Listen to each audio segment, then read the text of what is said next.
Dang it, Bobby, we're smoking brisket on a gas grill today. Boy, look at that beef. No fancy smoker needed to get Texas-style bark, just sweet, clean burning propane. Okay, and maybe some wood chips, but if you love Texas-style brisket and you only have a gas grill in your backyard, then this is the video for you because I'm going to show you how to get a barky, juicy, delicious brisket with nothing but a gas grill, some wood chips, and a little bit of barbecue science. I'm starting by trimming a full packer brisket. That's a brisket with the thicker point muscle on the right and the thinner flat muscle on the left. First, I remove the mohawk from the point, then slice down the side of the brisket so I can see how thick the fat cap is. Now I start trimming down the fat cap to around a 1/4 inch thickness. That's kind of the sweet spot. Thick enough to protect the meat and thin enough to render down into ooey gooey caramel brown goodness on each slice. Rotating it around, I slice off the other side and carve down the fat cap again to a 1/4 inch. Flipping the brisket over, I didn't do too much to the bottom. I find all the extra fat and silver skin actually helps retain moisture, and I've tested it, it actually does help retain moisture. Now to add some flavor, I start with a slather of Dadu Pudi Calamansi soy sauce. It adds salt umami and it helps the rub to stick to the brisket. It also gives the meat a dark base color that helps visually develop the bark. You can use any kind of seasoning sauce though, even soy sauce would work. Next up, I hit it with some Smoke Trails BBQ brisket rub. This stuff is loaded with black pepper, garlic, and sumac. Sumac is a dried berry that naturally caramelizes during the cook, giving you rich dark bark without any charcoal or artificial coloring added. After the bottom is coated, I flip the brisket over and I go heavy on the top. This is the presentation side, so we want lots and lots of seasoning to add a nice dark textured color to it. And finally, I finish it with a nice dusting of kosher salt. That's a pretty looking brisket. Now heading out to my Charbroil Pro Series 4-burner gas grill. Thank you Charbroil for sponsoring this video and sending it to me. I'm a charcoal guy at heart, but I love this gas grill. It has amplifier grates that are specially designed to lay on an amazing sear and prevent flare-ups. And if I want to do some griddling, I just swap out a couple grates for the included cast iron griddle, which is actually quite large for a gas grill. And if I want to burn some wood chunks or cook with charcoal for more flavor, I can switch over to the charcoal grate inserts. I'll be honest, I threw out my gas grill years ago because I moved to charcoal smokers and offset smokers, but this gas grill brought me back to gas grilling at least some of the time. It's convenient, it puts on an amazing sear, and I can also use it as a charcoal grill and a gas griddle. The griddle insert is a game changer. Love it and highly recommend it if you're in the market for a new grill. I'll be giving this grill the Hank Hill treatment and taking care of it so it lasts me for years to come. Ah, the sweet smell of propane. Why would anyone do drugs when they can just grill with propane? Link in the description for all the details on the Charbroil Pro Series 4-burner gas grill. Highly recommend it. To convert it into a smoker, I'm going to use this handy little Charbroil cast iron smoke box. In this case, I'm putting it right over the charcoal insert cover, but you can just place it on the rightmost grate or make a little foil pouch and put it over the grate. I'd recommend getting an iron or steel smoke box because aluminum doesn't really hold up that well under high heat. Now fill your smoke box or aluminum foil pouch with wood chips. You can also use pellets, just use less of them because they put out a lot more heat than wood chips. Now moving over to the left side of the grill, I'm putting an aluminum pan down and placing a grate over top of it. This is just the grate I removed from the grill. Then I'm filling it with water. Water has a super high thermal capacity, so it's going to even out all the chamber temps, add a little bit of humidity, and just help the brisket cook a little bit more evenly. Now place the brisket on top of the water pan with the point towards the smoke box. The point is the thicker side, so it can take more heat. If it doesn't fit, put it on an angle, put a wood chunk or a pop can underneath it for half the cook until it shrinks up, or just trim it shorter, or simply buy a smaller brisket if you have a smaller gas grill. Now put a bit of foil on the point to protect it from the heat, and turn on just your far right burner as low as possible so it's still on, but it's set as low as it can be. Then watch the dome thermometer for around 30 minutes to see what it does. We want to aim for around 250 to 275 degrees Fahrenheit. If it's not getting anywhere near that after 30 minutes, just slowly start increasing the temperature until it hits that temperature zone. Checking back around 30 minutes later, we're right at 250 and we've got some smoke coming out of the smoke box, so that's a good sign. An hour later, I'm opening the lid and spritzing the brisket with water. Smoke sticks better to moist meat, so we're going to be spritzing every hour for the first part of the cook. I'm also refilling the smoke box with fresh chips or pellets every hour as well. It goes through them a lot faster than you think. Basically, whenever it stops smoking, you want to add more wood, which for me was around every hour. 6 6 hours into the cook, the briskets look like this. It's getting a dark color and sweating out some moisture, so I'm removing it from the grill. I'm foil boating it with 2 sheets of heavy-duty aluminum foil laid over each other in a plus sign format. Then I scrunch the edges outward to create handles and cover the very tip of the flat to protect it. Now after it's boated, it goes back on the grill, and the foil boat is going to help it cook faster, and it kind of braises it in its own juices while it's still developing smoke flavor and bark and rendering the fat cap on top. At this point, the meat is protected, so I turned the burner up a little, bringing the dome thermometer temp to around 300 to 325 degrees Fahrenheit. With the foil boat and the water pan nicely protecting the brisket, we can afford to bump up the temperature because we're just getting nice convective heat over top of the brisket because all of that protection is deflecting that direct radiant heat. Now we're gonna stop spritzing at this point, but every hour you're going to want to go in and rotate the brisket around so it cooks more evenly. You still need to open the lid every hour to replenish wood chips, by the way. 12 hours in, the brisket looks like this, and the fat cap is nice and squishy. That's a good sign, telling us it's rendered. At this point, I probe it, and I'm looking for around 195 internal everywhere I probe. If you woke up at like 2 a.m. this morning and you intend to serve it the same day, then you can go all the way to around 203, 205 degrees Fahrenheit until you insert your probe and it's almost like room temperature butter. It's super tender. Then rest it 2 hours, slice it and serve it. But if you're like me and you hate losing sleep, then do what I do. I get up around 9 a.m., throw the brisket on the smoker, or in this case, the grill. I take it to 195 degrees internal, which is slightly undercooked. Then I wrap it in some butcher paper with foil over top. I've got some clarified butter or ghee in there, but you can just use butter. And I hold it in my holding oven overnight at 150 degrees Fahrenheit until it gets super tender. So I'm undercooking it at 195, and then that long hold at 150 is going to fully tenderize it overnight. You can also use your oven to do this. Just look in your manual to see how you can decrease your temperature below the minimum, which is usually 170, and then you should be able to get 150 degree holding temps. I'm using the long hold method for this brisket, so when my brisket hits 195, I wrap it in foil and butcher paper with some ghee. You can also use tallow or regular butter. Then I put it in my holding oven at 150 for the next 18 hours. All right, guys, here we go. We've got this brisket here that has been holding overnight, and I cooked this on a gas grill. Can you believe it? Look at this thing. The deep, dark bark. It's got squishy rendered fat on top. It smells delicious and smoky. I can't believe that I cooked this on a gas grill. I'm used to seeing briskets like this come off my offset smoker. Look at how beautiful and dark that is. That is just beautiful. It literally looks like a Texas-style brisket that came off an offset smoker. It's very impressive. Does it smell smoky?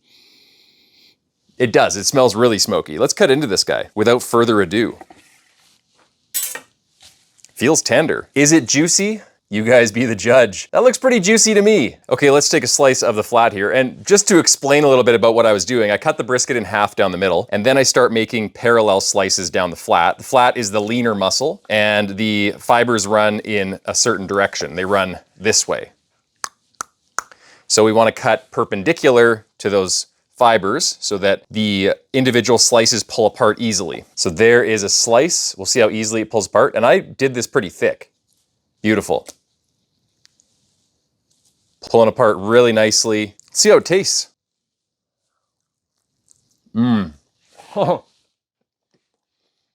That's a damn good brisket, guys. It is smoky. It's not as smoky as an offset smoker brisket, obviously, because on an offset smoker, I'm using a lot more wood. There's a lot more smoke produced, but it is still smoky, and the bark is really dark, and the fat is perfectly rendered. So I think you could pass this by as coming off of a legit smoker, and you did it on a gas grill, which is really impressive. Look at that fat cap rendering. It's got that brown caramel color at the top that just squishes easily.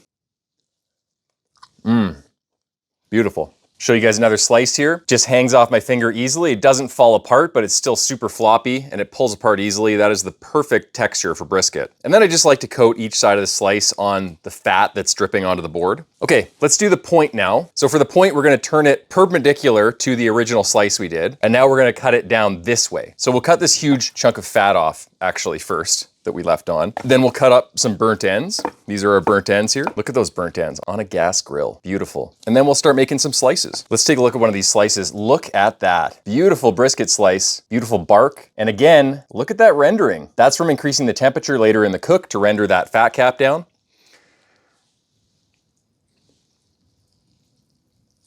Beautiful. That's the best bite of the brisket. The point, ooh, delicious. Look at this slice, perfect. Just falls over the finger easily. Great fat cap rendering. Looks like a Texas style brisket that came off an offset smoker, but it came off of a gas grill. Thanks so much for watching, guys. If you have any other ideas for experiments or videos you want to see on the channel, let me know in the comment section below. And until next time, happy smoking.